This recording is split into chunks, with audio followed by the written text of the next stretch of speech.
সীমানার জন্য আরেকবার কি জীবন দেওয়ার জন্য প্রস্তুত আছেন?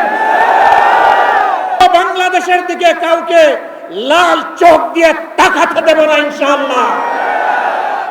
আমরা আপনাদেরকে বিনয়ের সাথে অনুরোধ করব, মজলুম ছিলেন, জালেম হবেন না।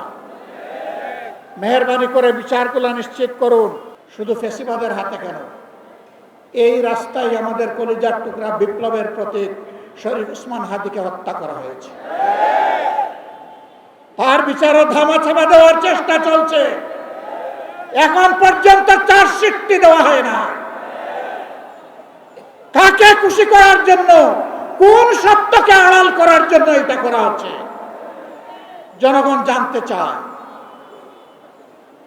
এই 21 তারিখ, একমাত্র 2 দিন আগে গাইবান্ধা ইতিমধ্যেই বলা হয়েছে ছাত্র শিবিরের একজন তরুণ নেতাকে গলাকটে স্পষ্ট দিবালোকে সেই ফেসিবাদী কায়দায় হত্যা করা হয়েছে।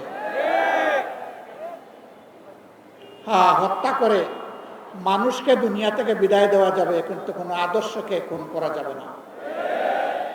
এদেশের মানুষের অন্তরে, কলিজায়, হৃদয়ে, মগজে সব জায়গায় বসে আছে মজবুত ভাবে রাসূলুল্লাহ সাল্লাল্লাহু আলাইহি সাল্লামের আদর্শ।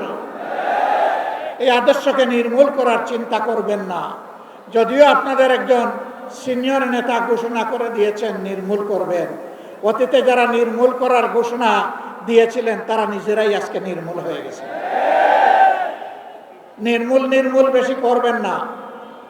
এটা এক ধরনের ভাইরাস। এই ফেসিবাদের ভাইরাস, চাঁদাবাজির ভাইরাস, দুর্নীতির ভাইরাস, দলীয় শাসনের ভাইরাস, এই সকল ভাইরাস মুক্ত করার জন্য আরেকটি বিপ্লব অনিবার্য হয়ে উঠেছে। সেই বিপ্লবের জন্য আপনারা কি প্রস্তুত? মানুষের জীবন, ইজ্জত এবং সম্পদ, দেশের সীমানার জন্য আরেকবার কি জীবন দেওয়ার জন্য প্রস্তুত আছেন? বন্ধুরা, এই বয়সে আমি এবং আমরা পিছিয়ে থাকবো না, সম্মুখ সারিতে থাকবো, আড়ালে আবদালে নয়।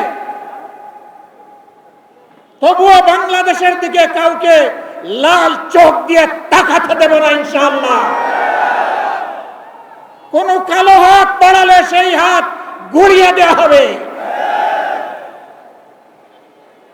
20 কোটি মানুষের 40 কোটি হাত এই দেশকে পাহারা দিবে ইনশাআল্লাহ। কারো বাবার সাধ্য নাই এ দেশের স্বাধীনতা এবং সার্বভৌমত্ব নিয়ে টানাটানি করার।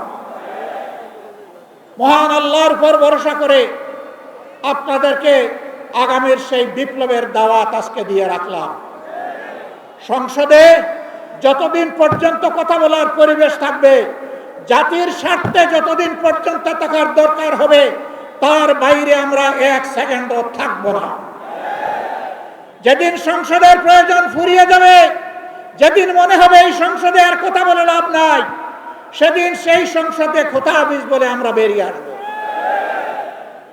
প্রস্তুত থাকুন সেই বিপ্লবের জন্য। অন্যায়ের সাথে কোনো আপত নয়। নতুন পুরাতন কোনো ফ্যাসিবাদ মানি না। পুরাতন পরিত্যাজ্য, নতুন ঘৃণিত। কোনো ফ্যাসিবাদ মানব না ইনশাআল্লাহ। জীবন যাবে, জীবন একটাই, সেই জীবন যাবে আল্লাহর জন্যে, সেই জীবন যাবে মানুষের জন্য।